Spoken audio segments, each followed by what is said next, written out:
पोलिसांकडून सुशीलकुमार पवारांना खोट्या गुन्ह्यात अडकवण्याचा प्रयत्न.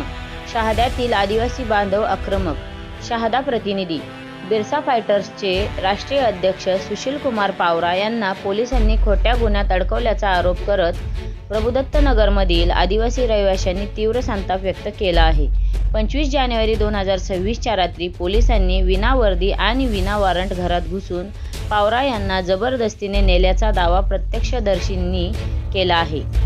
25 जानेवारीला रात्री 9 ते 10च्या दरम्यान पोलीस तोंडाला रुमाल बांधून विनावर्दी सुशीलकुमार पवार यांच्या घरात घुसले आणि त्यांना कपडेही घालू न देता ताब्यात घेतले. दुसऱ्या दिवशी 26 जानेवारी पोलिसांनी स्वतः दगड गोळा करून पोलीस गाडीजवळ ठेवले आणि त्याचे फोटो व्हिडिओ काढून खोटा रिपोर्ट तयार केल्याचा आरोप ग्रामस्थांनी केला आहे. या घटनेचा व्हिडिओ रहिवाशांकडे असल्याचा दावा करण्यात आला आहे. प्रभुदत्तनगरमधील महिला व बालकांना पोलीस रात्री बेरात्री त्रास देत असून खोट्या गुन्ह्यात अडकवण्याची धमकी देत असल्याचा आरोप रहिवाशांनी केला आहे. सुशीलकुमार पवार यांनी आरोप केला आहे की पोलीस अधीक्षक श्रवण दत्त यांच्या इशाऱ्यावर पोलीस निरीक्षक हेमंतकुमार पाटील हे आपल्याला जाणीवपूर्वक लक्ष्य करत आहेत. पोलीस आपल्या पदाचा गैरवापर करून आदिवासींवर अत्याचार करत असल्याची भावना स्थानिकांनी व्यक्त केली आहे. माझं नाव हर्षरी देसिंग पवार, राहणार लोणखेडा प्रभुदत्तनगर इथं राहतो आम्ही. इथं 24 जानेवारी रोजी रात्री 8 ते 9 दरम्यान पोलीस आले, सिव्हिल ड्रेस मध्ये आले आणि सुशील पवार सरांना असं बिना वॉरंट असं जबरदस्तीने घेऊन गेले आणि त्यांच्याकडे कोणतीही नोटीस नसताना सरांची, आमचं सुशील पवार सरांची काही चुकी नसताना ते आले आणि जबरदस्तीने त्यांना गल्लीमधून असं जबरदस्तीने घेऊन गेले.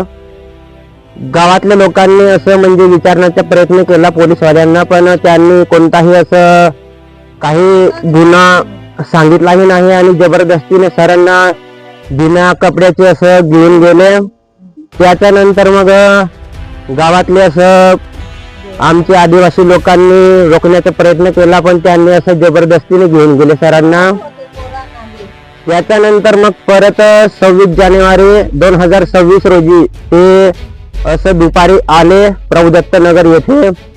त्याच्यानंतर त्याने असं गावात इथं गाडी उभी केली आणि असं त्यांचा फेक रिपोर्ट बनवला आणि दगड वगैरे असं व्हिडिओ बनवला त्याने गावात येऊन. त्याच्यानंतर त्याने मग असं लोणखेडा इथं मोठा पूल आहे तिथं जाऊन असं त्यांच्या लोकांना असं कुठून घेऊन आले आणि असं फेक रिपोर्ट बनवले. गावातले लोक तिथपर्यंत त्यांना असं दगड फेक वगैरे कोणीही केलं नाही. त्याच्यानंतर त्याने असं फेक रिपोर्ट आणि फेक गुन्हा, त्याला कपडे पण घालू दिले नाही, फेक गुन्हा दाखल करण्यासाठी आमच्या सरांवर त्यांनी असं लोणखेडा पुलावर जाऊन असं फेक रिपोर्ट बनवला. आमचे सुशील कुमार पवार सर हे बिरसा फायटरचे अध्यक्ष आहे. हे आदिवासी लोकांसाठी खूप मदत करतात आणि रात्री बेरात्री असं कोणतेही असं म्हणजे अडचण आली तरीही ते मदत करतात. त्यांच्यावर असं अटकावण्यासाठी, त्यांना अटकावण्यासाठी, कोणत्याही गुन्ह्यात अटकावण्यासाठी ते असं कोणत्याही प्रकारचे म्हणजे असं आरोप लावतात सरांवर. गुन्हा काय आहे त्यांच्या?